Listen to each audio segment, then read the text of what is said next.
ये की ही सरकार बनने वाली है बिहार विधानसभा चुनावों के बाद और उनको लूटने खसोटने का भ्रष्टाचार का मौका नहीं मिलेगा। विपक्ष को दिक्कत किस बात से है कि वो सत्ता से दूर हैं और जन सेवा करने के बजाय उनको जो लूट खसोट की आदत है वो उसका मौका उनको नहीं मिल रहा है। इस बात की दिक्कत है। बिहार में विकास की रफ्तार को आपने देखा होगा किस तरह से सेंट्रल बजट में बिहार को ये स्पेशल पैकेज मिला है। फिर से जो होगी हम लोग की पूरे के पूरे 243 सीटों पर रहेगी और मुझे लगता है कि एनडीए का हर दल 243 सीटों पर ही तैयारी कर रहा है। हितों को हर तरह से जागृत करना, उनको अपने अधिकारों के बारे में बताना, उनको इकट्ठा करके उनको उनके अधिकारों के बारे में बताना तो अच्छी बात है। ये कर रहे हैं, हम लोग इसका स्वागत करते हैं। ये एनडीए को ही मजबूत करेगा। नमस्कार, आप देख रहे हैं NBC 24 और मैं हूं आपके साथ इंद्रजीत कुमार। बिहार में मंत्रिमंडल का विस्तार हो गया। कुल 7 मंत्री ने मंत्री पद की शपथ ली। देखिए, जैसे ही मंत्रिमंडल का विस्तार हुआ, इसको लेकर के नेता प्रतिपक्ष तेजस्वी यादव ने ट्वीट कर दिया और कहा कि जो मंत्रिमंडल का विस्तार हुआ है इसमें अति पिछड़ा को शामिल नहीं किया गया है। तो देखिए, यह सवाल किया गया सांसद अरुण भारती से। तो देखिए, तेजस्वी यादव के ऊपर जमकर बरसे हैं और साफ साफ कह रहे हैं कि जब उन लोगों की सरकार थी तो किन पर ध्यान दिया जाता था। इन लोगों की सरकार जब थी तो लूटा जाता था, घसीटा जाता था। और इतना ही नहीं, लालू प्रसाद यादव को लेकर के भी अरुण भारती ने तंज कसा है और हिंदुस्तानी अवाम मोर्चा के द्वारा दलित समागम का आयोजन किया गया। पूरे बिहार के लोगों को जो है इसमें पहुंचने का निमंत्रण मिला है। पटना के ऐतिहासिक गांधी मैदान में दलित समागम का आयोजन किया गया। इसको लेकर के भी सवाल किया गया अरुण भारती से, क्या कुछ कहना सुनाते उनके। विपक्ष को दिक्कत किस बात से है कि वो सत्ता से दूर हैं और जन सेवा करने के बजाय उनको जो लूट खसोट की आदत है वो उसका मौका उनको नहीं मिल रहा है। इस बात की दिक्कत है।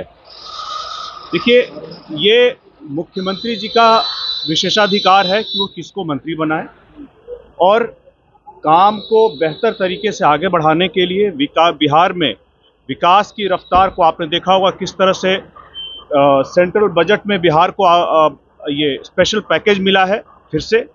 और इसी सारे कामों को आगे बढ़ाने के लिए अगर दायित्वों को बांटने की ज़रूरत थी, जिसके लिए मुख्यमंत्री जी ने दायित्वों को सही तरीके से बांटा है, इससे बिहार में विकास की रफ्तार और तेज़ी से बढ़ेगी। लेकिन जो भ्रष्टाचार का जिनको आदत रहा है, जिनको हमेशा सत्ता एक जिम्मेदारी नहीं लूट खसोट की का जरिया रहा है, उनके लिए तो हमेशा यही लगेगा कि उनके लिए फिर से मौका चला गया। किस तरह से जोड़ तोड़ कर रहे हैं, लगातार उल्टे सीधे बयान दे रहे हैं मुख्यमंत्री जी के लिए, क्योंकि उनको पता है कि एनडीए की ही सरकार बनने वाली है बिहार विधानसभा चुनावों के बाद और उनको लूटने खसोटने का भ्रष्टाचार का मौका नहीं मिलेगा। इसलिए बौखलाहट में कुछ भी कह रहे हैं। आप ये मान के चलिए कि जिस तरह से डबल इंजन की सरकार बिहार में लगातार प्रधानमंत्री जी की तरफ से जो विशेष ध्यान दिया जा रहा है, दायित्व बढ़ रहे हैं और इसमें विकास को कैसे हम बेहतर तरीके से रफ्तार दे सके, इसके लिए मंत्रियों की संख्या बढ़ा करके उनको अलग अलग जिम्मेदारियां दी गई हैं। तेजस्वी यादव ने अभी ट्वीट किया है और कहा कि 2025 में हमारी सरकार बनेगी। आप कैसे देखते हैं? सबका हिसाब होगा, बिहार में बदलाव होगा, क्योंकि बजट में जो बिहार में सबसे जरूरी चीजें थी वो सब चीजें नहीं मिली है। विशेष क्लास का दर्जा नहीं मिला है, इस वजह से बिहार में बदलाव होगा। ये बातें तय।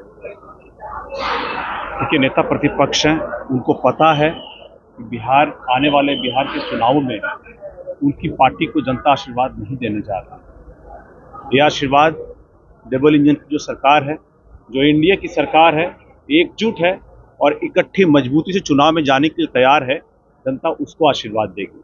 अपने काडर का मनोबल बढ़ाने के लिए वो कुछ ना कुछ तो बोलेंगे। उनका काडर भी हतोत्साहित है, इसलिए लगातार उनको उल्टे सीधे बयान देने पड़ रहे हैं। वो बयान दें, कोई दिक्कत नहीं है, लेकिन जमीन पे क्या यथार्थ है, क्या हकीकत है, उनको भी पता है।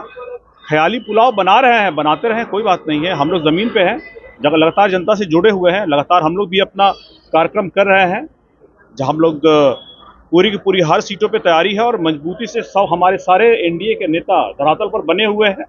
वो सिर्फ ट्वीट कर रहे हैं, ये ट्वीट हम लोग जनता के बीच में जाके अपना काम कर रहे हैं। सर, मुंगेर में महाशिवरात्रि के दौरान झांकी निकाली गई झांकी में लव जिहाद को दिखाया गया और साफ तौर पे लिखा गया कि धर्म से अलग हटोगे तो कटोगे। ठीक, कहीं कोई हर जगह फ्रिंज एलिमेंट होता है, वो लोग कुछ उल्टा सीधा निकालते हैं धार्मिक सौहार्द बिगाड़ने के लिए। हम लोग उस पर ज़्यादा ध्यान नहीं देना चाहिए। अच्छा, ये विधानसभा चुनाव नजदीक आने वाला है, क्या लगता है आप लोग भी तैयारियां कर रहे हैं विधानसभा चुनाव में? कितनी डिमांड रहेंगे, कितनी सीटों का तैयारी चल रहा है? तैयारी कर रहे हैं? मैंने पहले भी कहा था कि तैयारी जो होगी हम लोगों की पूरे के पूरे 243 सीटों पर रहेगी, और मुझे लगता है कि एनडीए का हर दल 243 सीटों पर ही तैयारी कर रहा है।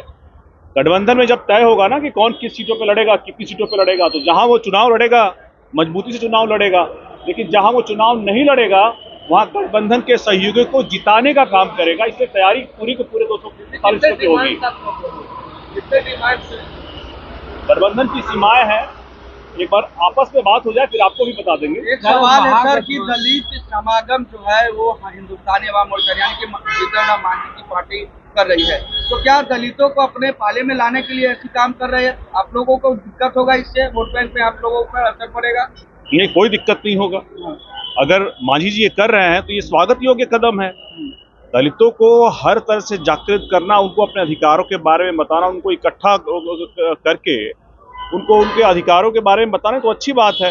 ये कर रहे हैं, हम लोग इसका स्वागत करते हैं। ये एनडीए को ही मजबूत करेगा। आप लोग शामिल हो? क्योंकि संतोष कुमार ने कहा कि एनडीए के सभी घटक दल सभी लोग शामिल होंगे समागम में, तो आप लोग मुझे लगता है कि जितने भी दलों को इसमें उन्होंने बुलाया, मुझे लगता है जो उनके दल का कार्यक्रम है, लेकिन अगर वो जिनको भी बुलाएंगे वो सब लोग जाएंगे, हम लोग बुलाएंगे, हम लोग। महागठबंधन के नेता कह रहे हैं कि एनडीए में घमासान मचा हुआ है, दलित नेता आपस में ही लड़ रहे हैं, चिराग पासवान या जीतन राम मांझी को देखिए एक दूसरे के ऊपर टीका टिप्पणी करते रहते हैं। देखिए, ये टीका टिप्पणी आप मान के चलिए, जब कभी अगर हुई भी है तो ये बहुत ही स्पोर्टिंग तरीके से हुआ है, एक व्यंग्य के तौर पे हुआ है। इससे गठबंधन का इससे कोई लेना देना नहीं है।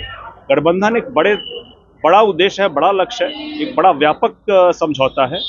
इस जो भी थोड़ी बहुत टकरार रही है, जहां बहुत सारे बर्तन होते हैं वहां थोड़ी बहुत खटपट होती है, लेकिन इसका गठबंधन की मजबूती से कोई लेना देना नहीं। चिराग पासवान के चाचा है पशुपति कुमार बादल से क्षेत्र में जा रहे हैं और चिराग पासवान को लेकर बयान दे रहे हैं, नचनिया कवरिया बोल रहे हैं और अपने बेटे को भी लॉन्च करना चाह रहे हैं।